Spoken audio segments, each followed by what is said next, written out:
Et franchement, je sais pas si on aurait pu dire qu'on serait là aujourd'hui avec un demi-million et une réintégration. Moi j'ai commencé en intérim donc chez Nozer. Je connaissais Christian un petit peu avant. Et voilà, comme vous avez vu dans le film, on a bataillé, on n'a rien lâché. Et aujourd'hui, il est réintégré. Il a eu les dommages et intérêts. Voilà, on a tout gagné. Hein. C'est le plus important. Écoutez, très très court. La lutte continue, la lutte paye. Et on continuera. Pour Christian, c'est sûr.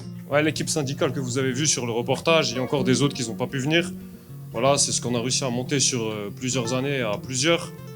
Voilà, c'est ça notre plus grande fierté. Hein. Après tous les combats qu'on a menés, les luttes. Et s'il n'y avait pas eu de grève, s'il n'y avait pas eu de combat et s'il n'y avait pas eu la détermination que décrivait Joshua, en fait, on n'y serait jamais arrivé. Donc c'est surtout évidemment bravo à eux. Et je pense que c'est une démonstration pour la suite déterminante dans un contexte où on voit voilà, le gouvernement qu'on nous réserve, les attaques qui se profilent. Je pense que ce type d'exemple, c'est fondamental et bravo. Il y a des milliers de syndicalistes aujourd'hui qui se font réprimer, soit après la réforme des retraites, soit parce que justement ils ont mené des luttes dans leur boîte, etc., etc. Et nous, on voulait faire de cette lutte justement un exemple pour montrer qu'on peut se battre, on peut batailler contre le patronat et on peut s'organiser justement contre le patronat, même s'il est radicalisé. À nous aussi d'utiliser des méthodes radicales pour faire face à des patrons voyous comme ça.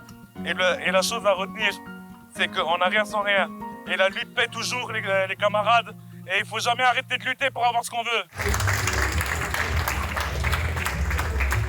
Bah, c'est un film qu'il faudrait passer partout. Hein. C'est un film de lutte, de classe et tout ça. Quoi. Je veux dire, c'est important de montrer qu'on peut gagner quoi, à la fin.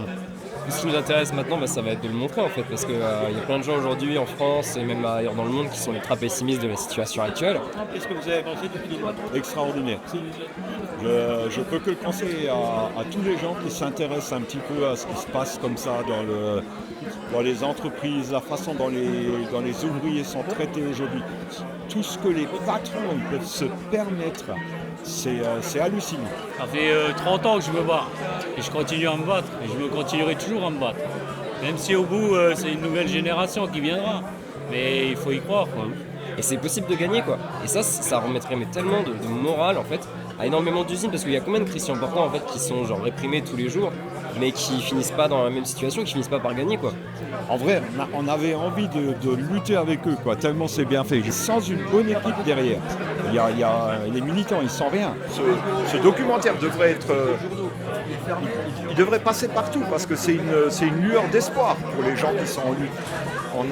On subit tellement de pression en ce moment de la part du patronat, du gouvernement. C'est un message d'espoir et d'espérance pour moi. C'est vraiment une lumière dans la nuit. C'est vraiment bien fait, c'est super quoi.